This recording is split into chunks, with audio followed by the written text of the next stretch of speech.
The North and South Fork. This one has wine, and this one has crime. That's a map of Long Island for you. Yeah. Hello, everybody, and welcome to the Martial Mind Podcast. We are three training brothers of Shaolin Kung Fu, talking about training, how it impacts our lives, our relationships, and everything else in between. Today, we are going to be talking about a super cool concept of Puer Aeternus.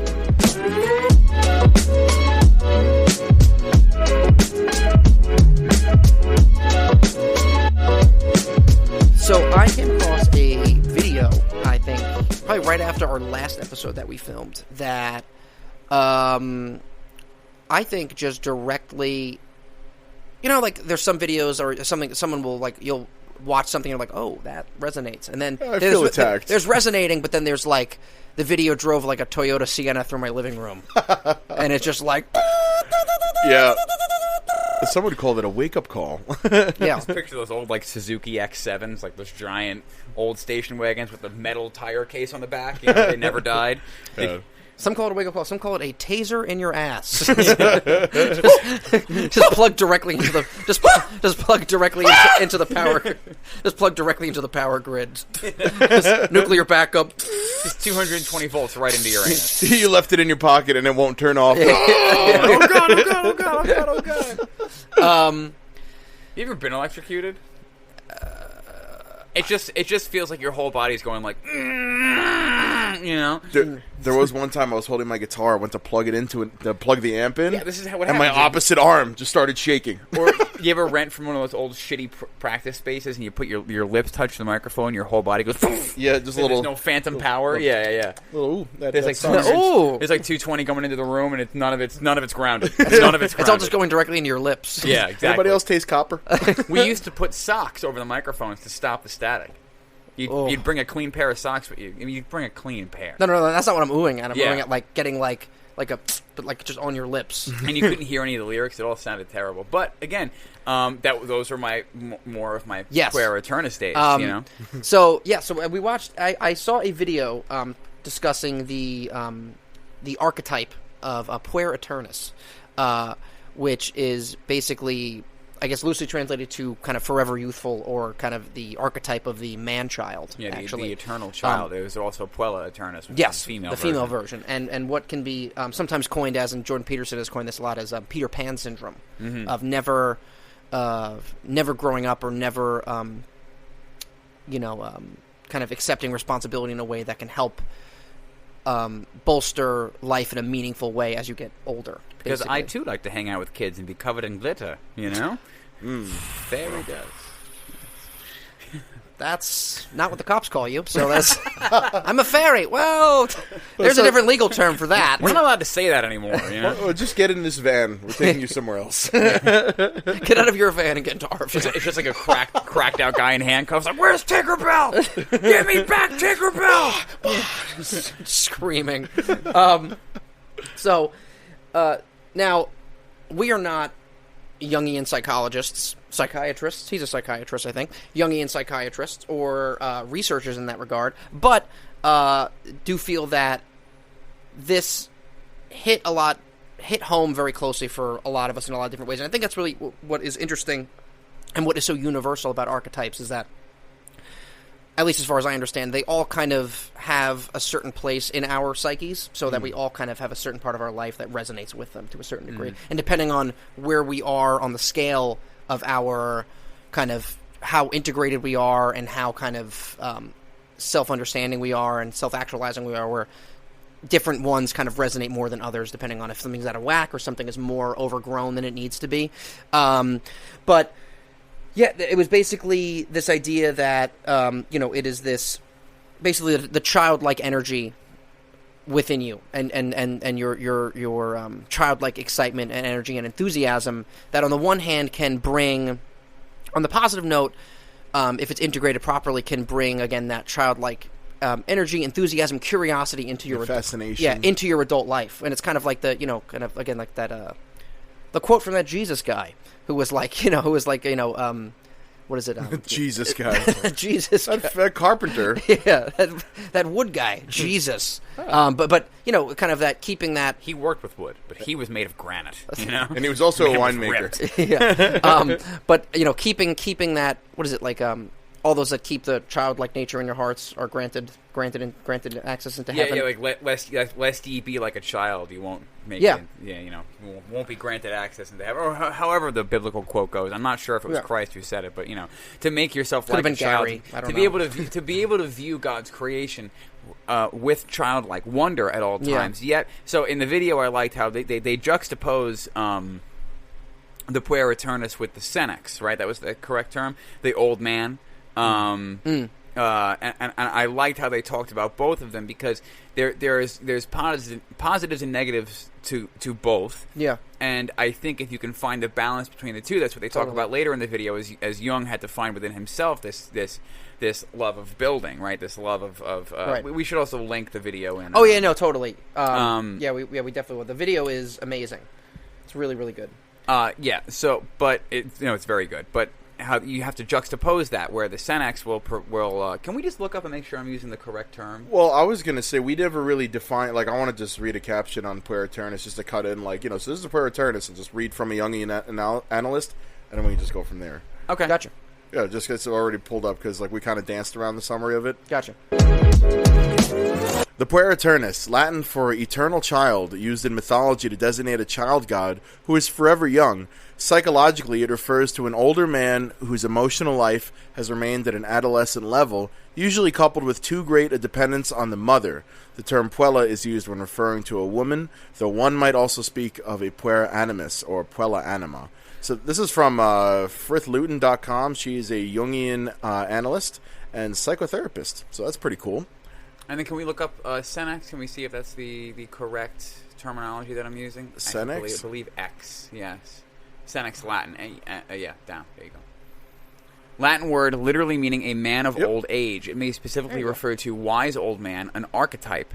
So the Puer Aeternus and the Senex, as we were saying earlier. And I think the video goes into great depths in describing it, and it's really excellently articulated. But one of the things I really resonated with is the bitterness of the old man, and it's kind of like one or the other, because I feel like you're either living in this. I feel like we struggle with this, and I feel like this is again something that we constantly come back to, is these struggles of modernity and these things that we have so much distraction that it's not like back in the old days where you could just be in the temple, or that's what you did. You gave your parents gave your life savings to some sifu because you go live in his mansion and be his student for years and years and years. Never being fully at any one place at any one time. Right, exactly. You can never be at any full place at any one time, which is another factor of the Puer Aeternus, is that you can't ever be fully present.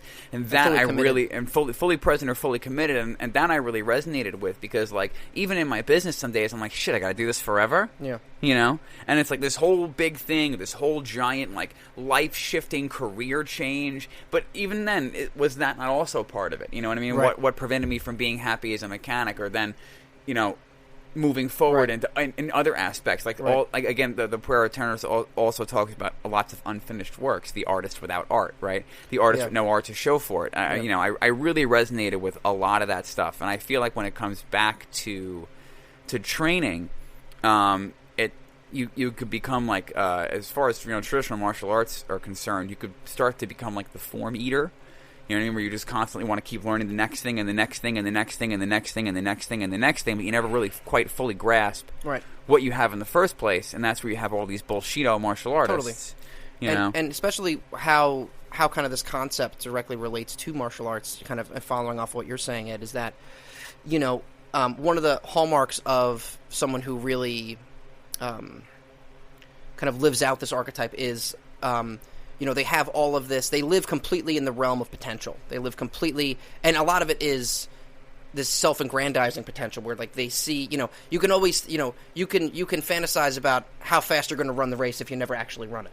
You know, if you're sitting, they basically are sitting on the starting line of life and seeing everyone else run. And they're like, oh man, I bet I'd be really fast because I got all this potential. And mom said I got a lot of potential. Mom's my biggest fan. You know what I mean? Which is pretty cool because my mom's better than your guys' mom. She's pretty awesome. My mom could kick your mom. Yeah. Just mom fight pit. Get her! Get the bitch, mom! Tell her cooking sucks. Your lasagna blows, Karen.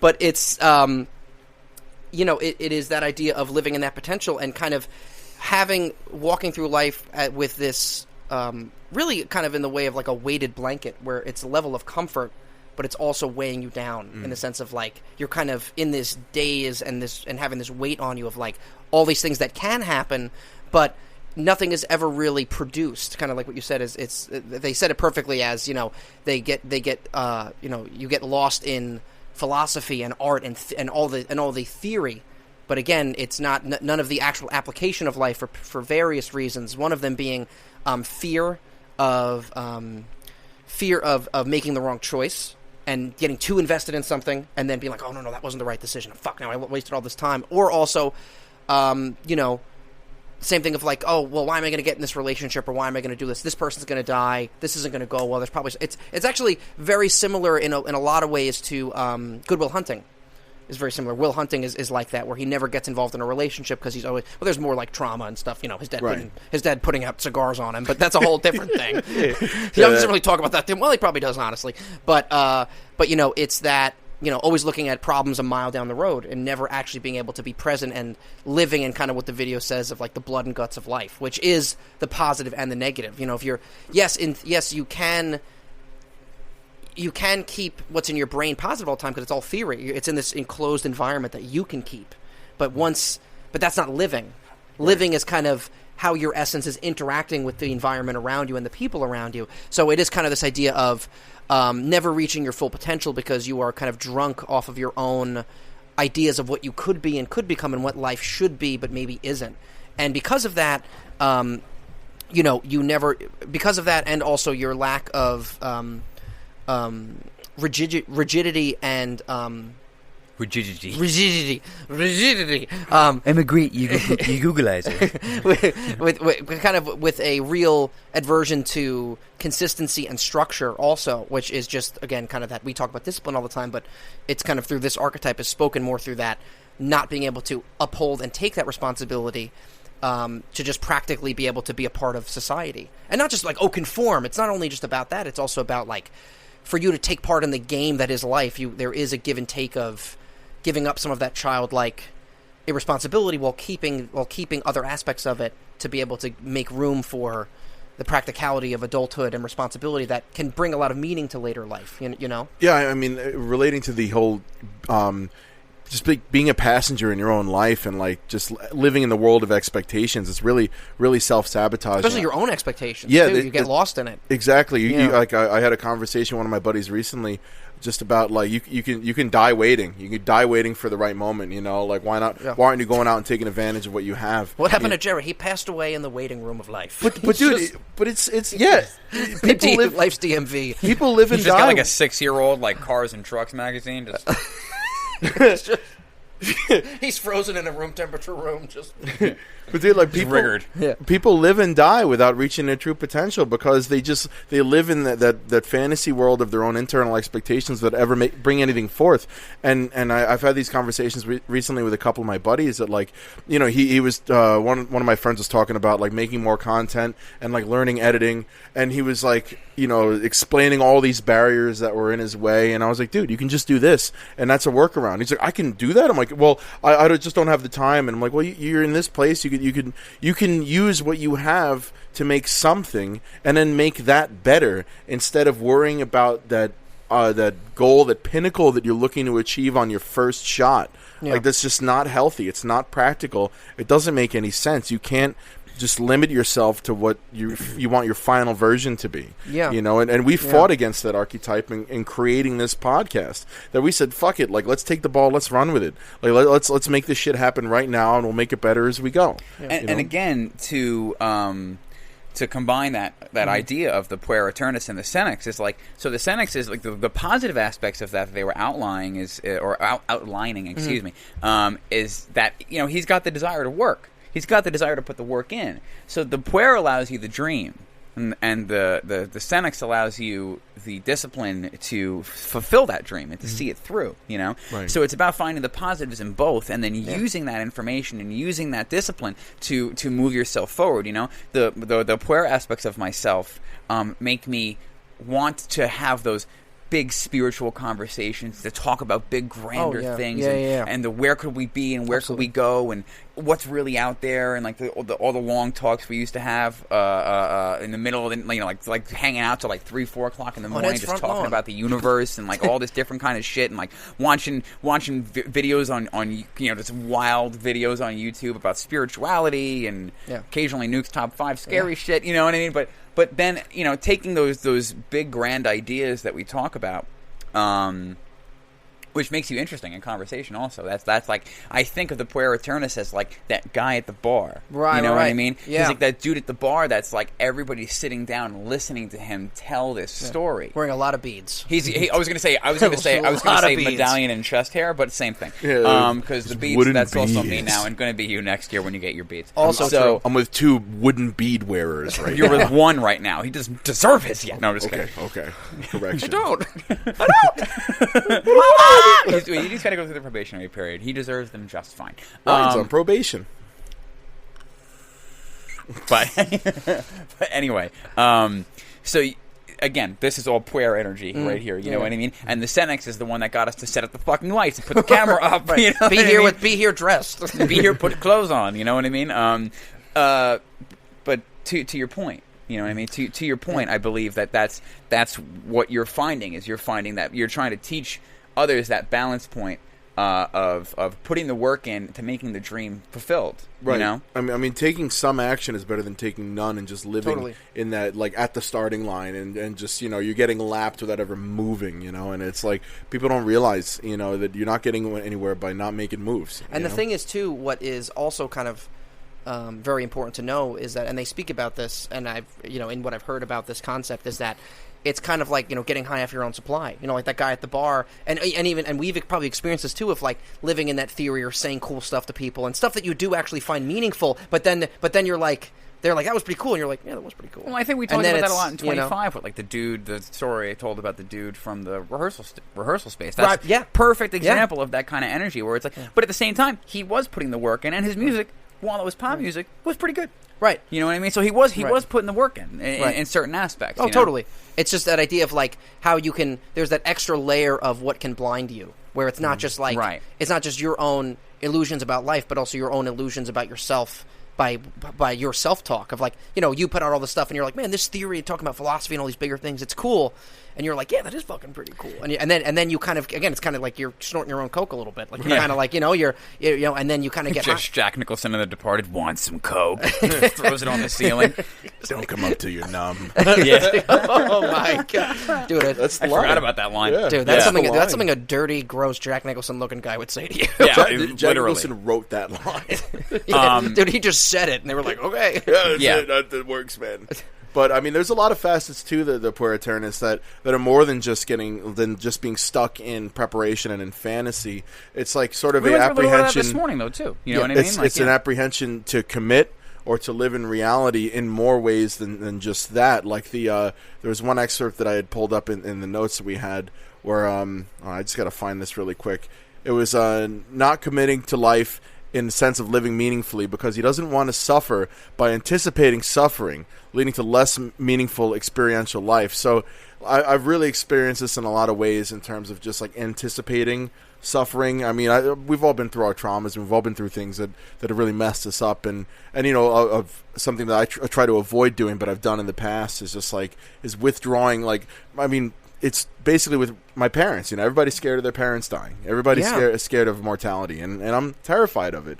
And I'm really doing my best I spend time with them a lot. I come over in the afternoons and hang out with them and stuff. And they're not sickly. They're not knocking on death's door. There was a very scary experience I had recently, but I felt that way where I get that sensation of just like I'm talking to mom and dad and realizing we're not getting any younger, and it's Yeah. I could just feeling That's the for roller sure. coaster.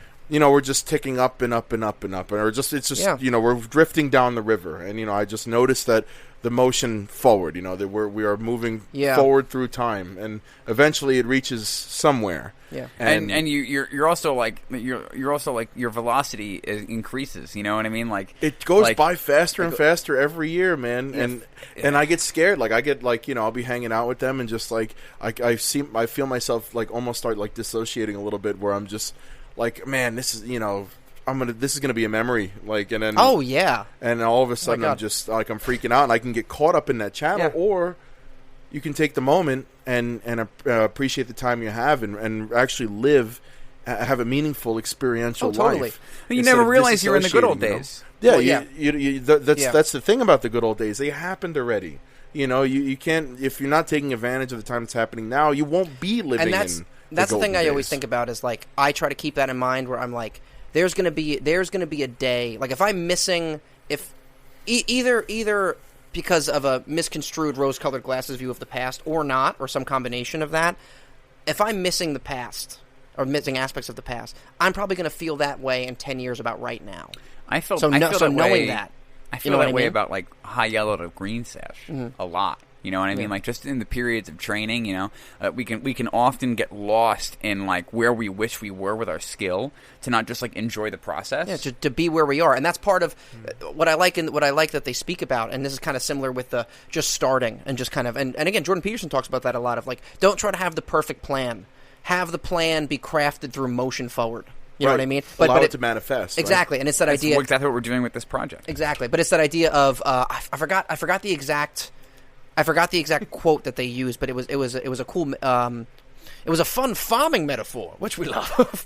In 2022, Farming. we love farming metaphors. For you farmers don't out we? there. But it, Farmersonly.com.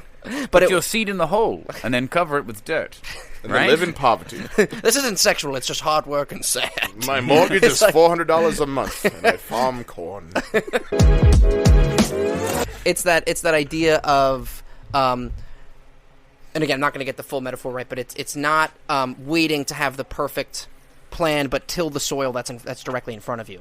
Just start tilling the soil that's directly beneath your feet, or Yeah. that's right in front of you. Like here, but I do think about that, and it's crazy too how how there is so much to this, and again in just how integrated kind of this, where it's not really woo woo, it's just understanding our internal world and how it interacts with our external world of I've either been told or speak things like this where it's like, and even in therapy, like my my therapist, me and him will talk about that of like, listen, like, you don't have to have the perfect plan, just take one step forward and then your perspective will change, and then Right. with that new perspective from where you are now, then you can make a new decision. Just It's make not it, like you're talking about internal world like the hollow earth. You know what I mean? Like or am I? We don't know. Oh, the, no. the world within our world. But Turtles all the way down. it's just turtles. Planet of the Turtles.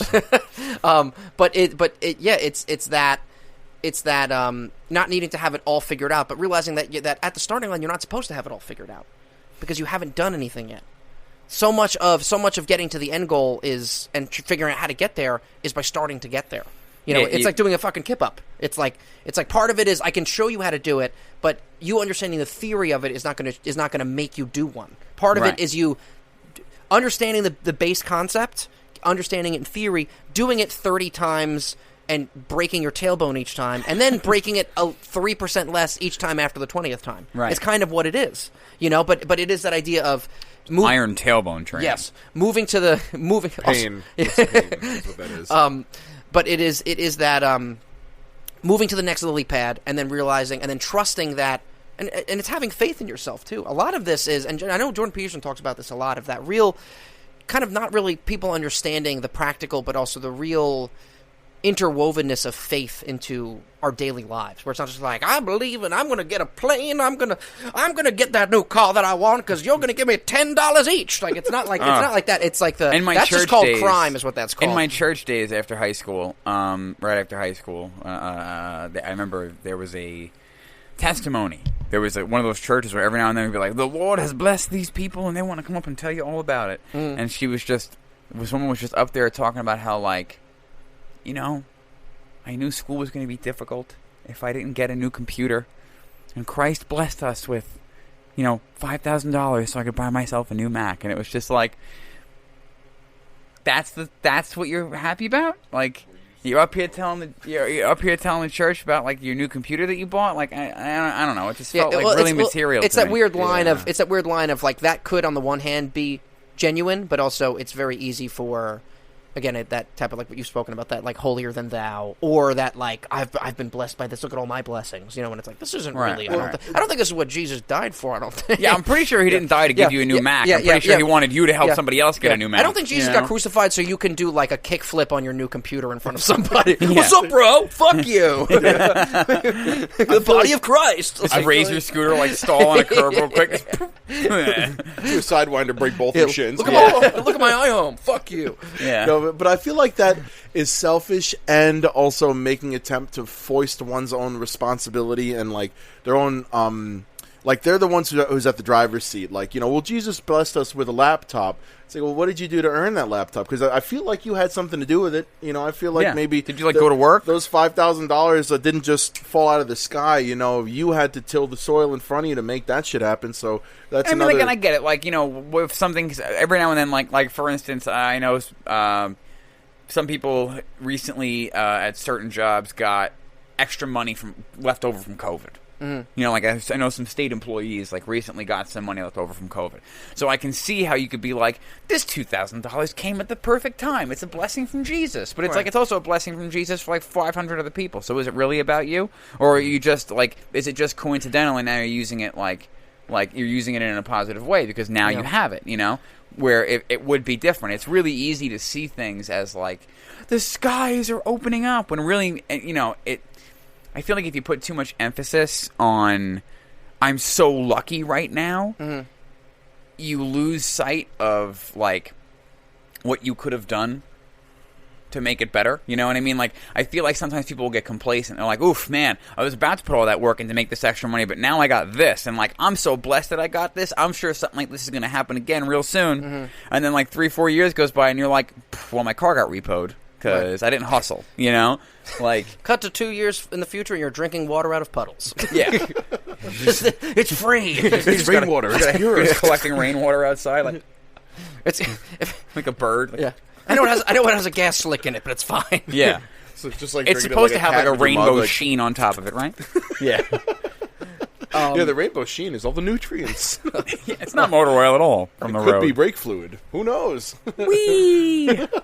Oh my god. But you know what I'm trying to say, though, right? Yeah. So it's like, you kind of count your chickens before they hatch. Like, something good happens to you and you feel so blessed, and then you return to that Puer state of, like, oh, I'm so fucking lucky right now. Let's go to the bar. I got $3,000, you know? Yeah. It's like, I remember the first time I got a Christmas bonus, the first thing I did was like, I'm buying an Xbox. I mean, I still use that same Xbox. It is an investment. But at the same time, like, I could have bought stocks. You know what I mean? Like, you don't always you don't always have to be super responsible. I'm not saying that you have to be responsible 100% of the time or, like, to have no fun, but at the same time, like, you can't get wrapped up in you can't get wrapped up in not putting the work in because you're feeling lucky right now, or because things are being provided for you. Like, again, like, that relying on the mother. Yeah. They talk about with the Puer. It's not just necessarily your mother. It's whatever's been gifted to you, whatever is mothering you. Yeah. You know? It's whatever safe harbor you're kind of being protected from life in. Right. That's kind of what it is. And that works hand in hand, like you just mentioned, with the eatable mother. You know, the mother who's, like, sheltering their child so that they cannot go out and function in the real world. And I think that is kind of it's not the sole reason, but they work hand in hand with each other. That, you know, you're not like a helicopter mom. You know, like preparing their child for nothing. You know, you're sheltering them, caving to all their demands, and nurturing them to the point that they don't know how to care for themselves. And then you just release this giant baby giraffe into the world that has no idea what they're doing, and reality is going to hit them hard. It's going to hit them like a semi truck. Yeah. Absolutely. And I feel like the eatable mother may be a source of the Puer Aeternus. So it's, people never want their kids to cry or feel pain at all, yet that's exactly what teaches you valuable lessons. And it's about how you deal with it. You know what I mean? Like, if your kid gets hurt and then they come home and you're mad at them now because you're scared. You know what I mean? Like, this happened to me a lot when I was growing up. It would be like, I would go out and do something stupid, something little boys do, like get pushed in a shopping cart and fall down a hill and fucking cut my face open. And it would be like, what the fuck is the matter with you? Me and Ryan are both like, excuse me? Well, you know, what are you talking about? Like, you ever watch Jackass and, like, have them get pushed in shopping carts into bushes and stuff? On a weekly basis at that point. Yeah, absolutely. What do you think we did? As soon as they said on the TV, do not recreate this, we were like, recreate it. Got it. You know what I mean? We will do that. I will read half of this. We will do exactly that. Your phone takes videos, right? All right, let's do this. I remember one time a couple of brothers that we used to hang out with, I won't say their names live, but like a couple of brothers that we used to hang out with were pushing me in a shopping cart directly into the brick wall on the side of Key Food in Kings Park. And I just went like, you know, and I come home with a big scrape. My mom's like, what the fuck is the matter with you? Why would you do that to yourself? And this, that, and da-da-da-da. You know, like, so why am I now? I already got hurt, and I need a Band-Aid. So can you just give me the Band-Aid instead of me being in trouble for being hurt? Because, like, kids are going to be kids. And boys are going to be boys, and they're going to do what they're going to do, and they're going to go out and they're going to get hurt. Right. So it's like, I understand you're doing something stupid, but at the same time, like, why am I now in more trouble? Like, because that's what breeds the trauma and makes you afraid of doing anything. Right. It's what happens afterwards. It's how they're taken care of afterwards. I feel like the role as a parent is to guide them to being like, that might not have been your best idea. Right. You know, instead of being like, what's wrong with you that you decided to do that? Right. Be like, do you think that was a good idea? Well, look at your forehead, because it wasn't bleeding before that. Yeah, so something tells me it was a bad idea. Right. Let's patch it up, and how about you don't do that again? And then the kid will be like, okay. And Go ahead, Jim. Oh, I was going to say, I think the Oedipal mother is more of just like, you know, shifting blame to the outside world instead of you. So I feel like there's a better way to do that, you know, instead of being like, what the hell's wrong with you? There's a way to indicate your mistakes without victimizing, or like, you know, kind of pointing you out to be the bad guy, you know what I mean? Everyone makes mistakes. It's the same exact thing that you're saying.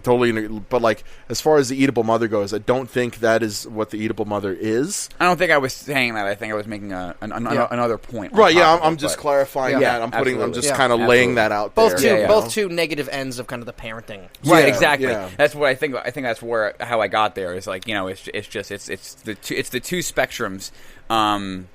That don't serve the child. And I think too, and let me know what you guys think about this.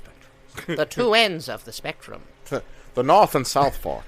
This one has wine, and this one has crime. That's a map of Long Island for you. Yeah. There's wine and crime. And Islip is somewhere in the middle. Islip is somewhere just in the belly button. Riverhead is in the fish's butthole. So. Yes, the taint of Long Island. Right in the crevice. Right in the crevice. The crevasse. Ooh, there we go. It's just me and him. Not to be mistaken for a croissant. I love a good John croissant. puts up with us, and that's about it. I tolerate them. Barely. Once a week. Our friendship is just perpetual tolerance. It's just tolerance and 100% transactional. It's all relationships, I believe. Yes.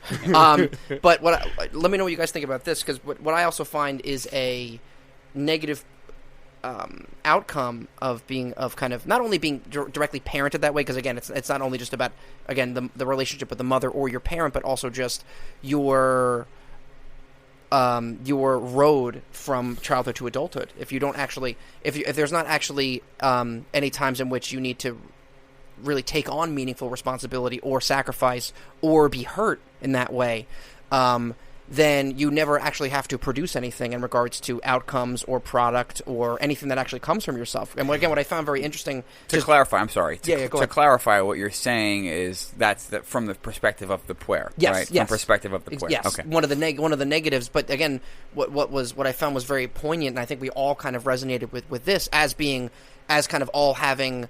kind of regular jobs and regular stressful things, but then also having creative endeavors that sometimes can be, tugging on our t-shirts a little bit. Well, I resonated so hard with the artist without art because, the Puer is the artist without art. It's all theory and no production. Yeah, right. Yeah, David Bowie said something along the lines of when you are as an artist, when you are out far enough into the water that you can't feel anything under your feet. Because that's how you know you're in the space where you can create something that's actually exciting. When you're just out of your depths, just to the point where it's dangerous. Mm-hmm. Not so far out that you're gonna die. But right. When you're just at that point where there's a little bit of danger and there's a little bit of risk involved with what you're creating. Mm-hmm. And I feel we've had a lot of anxiety. Totally. In this group, with this podcast, with things that we've said and the way people are going to make comments. Because once this picks up, the comment section is going to be a fucking thing we do not look at. Making a podcast is not easy, boys just and girls. just as a quick not to cut you off, but just to add to kind of the kind of David Bowie piece of it. What I think is an important addition to kind of that metaphor is that Questioning the Bowie? No, I'm just kidding. the Bowie. Her hair just starts turning. Yeah. Is that I look at it as, on the one hand, being you know, kind of in that artistic space of being a little bit away from reality in a sense of like not touching the ground. But what I find interesting with that, and what this talks about a lot, is again is like the I forgot what the name of the Greek astrologer was, who like was looking in the sky so much that he fell in a well. Like he's like, whoa! Yeah. And he's just like, oh, now my ankles are broken. Well, they also related it to Icarus. You know what I mean? They also related to the Puer to Icarus, where it's like he's so outside the realm of consequence that he gets killed. Exactly. And it's that idea of like what I find interesting, kind of what I took away from what you said with David Bowie, is that like, on the one hand, he's like, you want to be a little bit above, let's just say a couple feet above the bed of the ocean, so that you can kind of float in that creative space. But you think about when you're at the beach, when you had to get out that far, what do you do before you start swimming? Drink a lot. John drives to the beach drunk. Everybody show up, get hammered, go swimming. Show up hammered, get more hammered. These are get not arrested. instructions. These are not instructions. It's not advice. It's prescription. Professionals. John's a doctor. Have you seen the mustache? John's not a doctor. But it's that idea of what do you do before you get out to that point in the ocean where you're treading water? Is you have to walk. Is you're in ankle deep water and you're connected to the ground. You know what I mean? Or you just run and dive. You know. Yes, you could also do that. But it's not tie your drawstrings and everybody sees your butt crack. But again, it's that idea of that's the way. Of this is the way. Of how is, I think, how was. And again, I don't want to speak for David Bowie, but in kind of thinking about it theoretically, how does someone get to a creative space like that where they can have a healthy detachment from that, rooted through being through mundane reality to create something new, is through having that base to begin with. Like, again, walking on the ocean floor before you can get to the point where you're just treading water, having that connection to what is on the day-to-day basis to then be able to create something other than that. Well, if you're living in that theoretical nature all the time, you're not going to be able to actually create anything because you don't have the, one, understanding of reality, but two, you don't have the understanding of yourself and your experience in reality. Because think how much of art is that, of your own personal, an artist's own personal experience dealing with reality. Right, and this is also to bring this back. I'm sorry, did you want to make a point quick? There was... Oh, geez. There was that harkens back to something that our boy Mr. Peterson has talked about in the past. Peterson. Jordan J. Peterson. Yeah, there it is. P. Peeps. J.B. Peeps. Where in 13 Rules for Life, he talks about how 12 rules. He added Isn't a it rule. 13? No, it's 12. It's 12. I literally just gave him the book for his birthday. 12 Rules for Life. I listened to it so long ago. John can read, he cannot count. I can't read. I listen to books because I can't read. You wonder why I don't respond to text. But he tries. He really tries. It's just sending memes. That's all. I'm just guessing with a meme. But my phone's a picture book. I have a whole GIF library. Is it GIF or GIF? We need to figure that out in the future. But I think it's GIF. I think it's GIF. Yeah, Starts with a G. Right. So what I was trying to really get to is that GIF is smooth. Jordan Peterson mentions keeping one foot planted firmly in what you're masterful of, and another foot drifting in chaos, so that you still have your root. You still have picturing somebody like. His one foot's like in the other one's between like, two boats, just like one foot's cemented down, the other one's on ice, and he's trying to stand up. The other foot's just slowly being dissolved into a Vitamix. I love life. Life is great. What's that movie where? Movie where the volcano? It's like a Tommy Lee Jones movie or some shit like that, where there's that volcano in L.A. You know what I'm talking about? What? No. There was this movie where there's this fucking like volcano randomly erupts in L.A. and there's this scene in the middle of it where like is the Rock in it? No, this dude gets stuck in the lava and you see him like slowly melt into the lava. I think the movie's called Volcano. I think you were also correct. Tommy Lee Jones, Volcano. There it is. Yeah. That's ridiculous. Not his best work. What's the movie Not the with best volcano? title either. Yeah. Volcano. Oh, we're gonna make a movie about Volcano. What do we call it? Volcano. What do you think I'm gonna say? Well, it certainly ain't going to be called Jurassic Park. It's going to be Volcano. Yeah. It ain't Twister either. I fucking got an Mary, idea. it's gonna be Volcano. Jurassic Central Park. Ooh, there we go. I Just quit. Just a dinosaur just surviving off of homeless people. Isn't that mimic? Mimic? Oh, no, It's just a velociraptor that eats 10 like caricature sketch artists a day. Just actual, he's like, whoa! actual skinwalker. He's got his easel. He's eating a peanut butter sandwich. He just gets snatched up by a raptor. Just dragged behind the trees. But again, to bring it back to the point, right? So when it comes to that, being at that level, being in that space where you're kind of floating, and now you can express yourself. It takes the discipline of the Senex to get there. You have to step into the uncomfortable areas, and then to stay there long enough to make something tangible. Where in the realm of the martial artist, you're talking about like what we're made to create forms. Where I've seen all this shit online about all different kinds of masters and different kinds of teachers, and like, how do you know that that's where it's from? And I have this book on Shaolin, and the moves that you do aren't in it. So my mom says something different. It's like, what? But at the same time, you're going to have a lot of key, this is the fear and the aversion, right? You're going to have these keyboard warriors. You're going to have these people coming down, and you're going to have other teachers that might not necessarily know what they're doing, judging you based on your history. You know what I mean? Whether they can find it online, you know. You don't show your... I've heard this before, like, what? You have secret forms? What are you, like, learning? Like, what do you mean you have secret forms? And it's like... Where's your peer-reviewed study? Where is it? It's not that they're. It's not even that they're secret. It's that like you haven't put the work in to earn them, so you can look at them and you can make judgments on something you know nothing about because you've never done it and not practiced in the art. But people are going to judge you based on what they see on the outside, right? Even like the small videos that we put up, I'm sure lots of people could have lots of stuff to say. Totally. And people. We've seen lots of people as, our teacher's TikTok gets more popular. Yeah. And his content gets more popular. A lot of people like to talk shit. To a 52-year-old man who can still move the way that he moves. You know what I mean? Like, it's unbelievable. A lot of people love to talk shit, and they have no idea who they're fucking talking to. It's just hundreds of 35-year-old like overweight men in those like door frame like child bouncer things. Like, man, that sucks.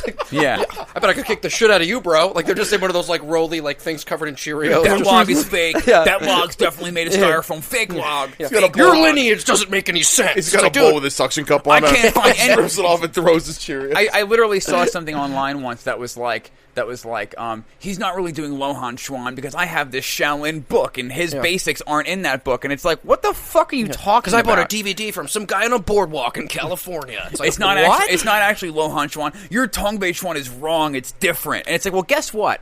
Our version of Tongbei Chuan was given to our teacher by a defected monk. Yeah. So by a literal defected Shaolin monk, whose name I won't say because I don't want to get sued. But, by a literal defected Shaolin monk. Like, so you can't say shit. You can't fucking say shit. And it was back in the day, and like, how can you even prove that he really knew him? And it's like, because, come on. Get a time machine, then I'll shut up. It's like, yeah. God, the internet sucks. And a time machine and a peer-reviewed study. We're getting too deep into the water. Let me finish my point real quick. There's people that live in imagination. So, no, but I'm saying, like, as you're deep out into that water of creativity, and now you're creating forms, you're understanding your techniques, you're taking the same 5 forms, and you're taking 20 years to break them down and to understand the self-defense applications behind them. You're learning new weapons, you're learning new skills, you're seeing where your strengths are and where your weaknesses are, It can be really, really easy to attach to that Puer energy and never go there, and now you're school hopping. Now it's that art didn't work for me, I need to go someplace else. I mean, obviously you're going to find schools that are total bullshit, you're not going to want to be there, but you know what I mean? Like, you're not really understanding the art that you're participating in. You're not taking your time to really hone what you can get, hone the skills that you could be taught by those techniques. You're speaking to one of the great things that a good martial arts system and instructor and school and student allows for, which is really, again, kind of a microcosm of life in and of itself, of balancing your disciplined, rigorous, and also at times violent nature with compassion and creativity. And that's really what, in my view, kind of a martial artist is. And also with that, to add to kind of what you're speaking about is think about how many times people either come into our school and they're like, this is too hard, or like, oh, this is going to take a long time, and their ego, and it's not just ego battling. That's a very big face value piece of it, but it's also like, how many people of it you think probably struggle from aspects of this, either probably a lot of times without their knowledge of, oh, this is too hard, or this is scary, or I'm going to get hurt by this, and it's like, yeah, but then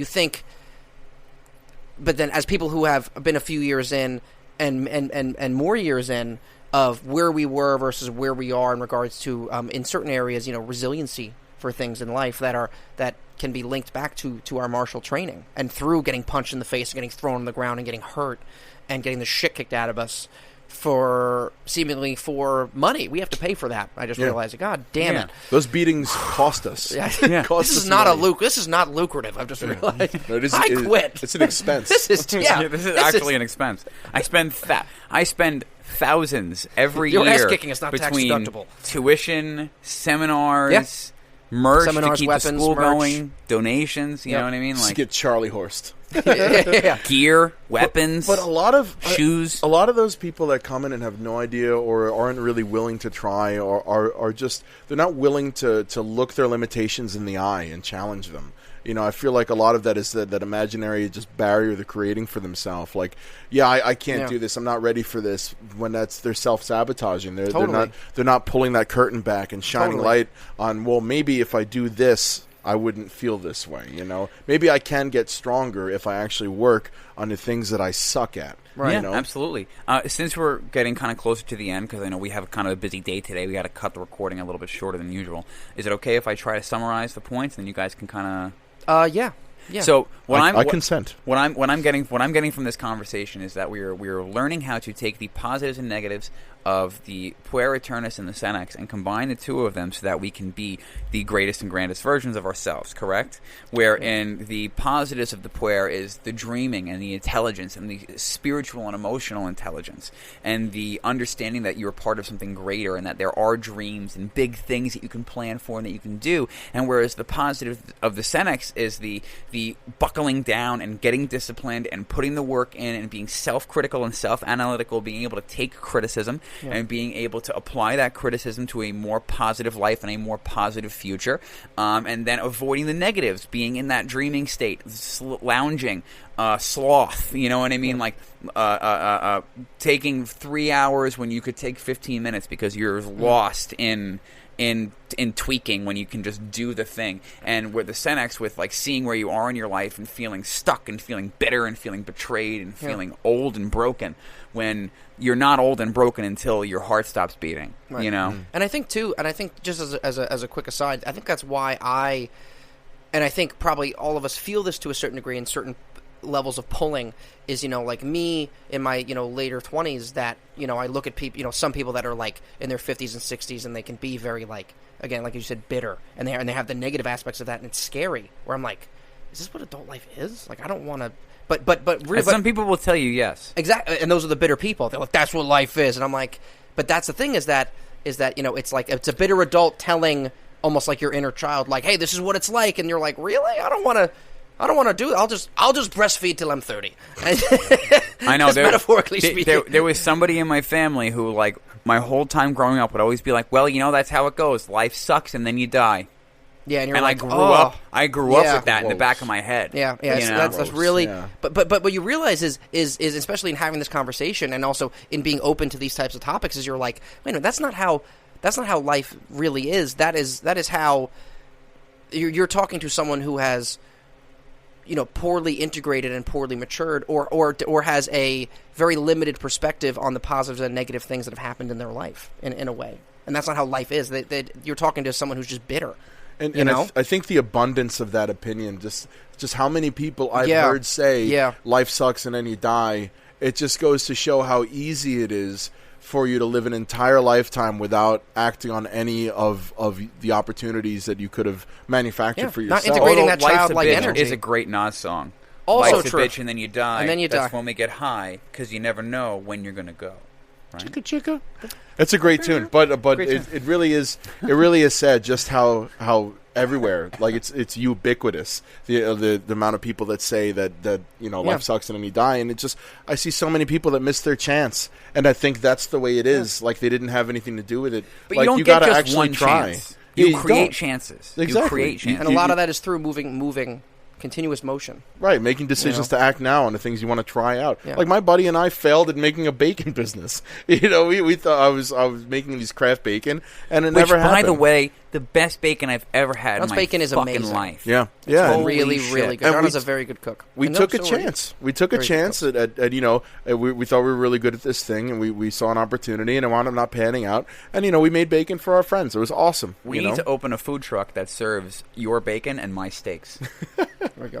Well, listen, that sounds awesome. We will call it Man Meat. The meat of man. Man Meat Incorporated. Marshall meat. Man meat is part of We're making Marshall on Man top meat. of Marshall supplements, we'll be making Marshall meat as well. Marshall meat. So We could sell jerky. Marshall jerky. I forgot some of that in the fridge, bro. Wife and I it's made like jerky fuck recently. sweatshirts. We're making jerky. Yeah. People are like, that was a bit of a sidestep, but I guess that's good if it's profitable. But Which, for everyone by out the there, way, the posts were private. Some people, the Matt got his hoodie. He posted some pictures in the hoodie. Looks awesome. He's super happy with it. I'm very pleased with all that stuff. buy a hoodie, wear a hoodie. Thank you to Buy a everybody. hoodie, wear a hoodie. Thank you to everybody who has purchased T-shirts and hoodies so far. So we really, really appreciate it. And all that profit is going to go back into the show. So thank you very much. Yeah. And we can finally buy Ryan a pair of pants. Yes. But I mean, look at those calves. Yeah. But yeah, it seems that kind of to your summary that it's understanding and appreciating and properly integrating your childlike nature and energy to be able to keep the excitement about life, so you don't become bitter when you're older, and then you don't pass on that bitterness to very impressionable actual children, that are growing up, like you kind of had that experience. And then on top of that, I was a child in a world of adults. Yes. You know what I mean? So it was a little different for me. I didn't really have a lot of kids around. right? And what is it? And then with that as well, but also being able to temper your childlike nature to be able to actually go forward in life and be disciplined enough and have to get into a routine, and so that you can actually actualize and create those things that kind of that inner child wants you to create, and you feel that excitement towards, and be able to do that. And a lot of that starts with just taking that first step away from childhood, which is taking a first step into the unknown, just taking the first step literally forward, and then building off of that new perspective to then you have more perspective, you have more kind of literal existential and spatial knowledge of where you can go and what you need to do and whether that was the right decision or not. And through that experience, being able to then be that person you want to be and become that person, that well-integrated person that I think kind of Jung talks about a lot, is being properly integrated, and integrate your dark side and integrate all those areas of you to kind of be that really unified, wholesome version of yourself to kind of go forward and, kind of make some awesome stuff and kind of, make some impact. So, well, I think that's a good point for us, boys.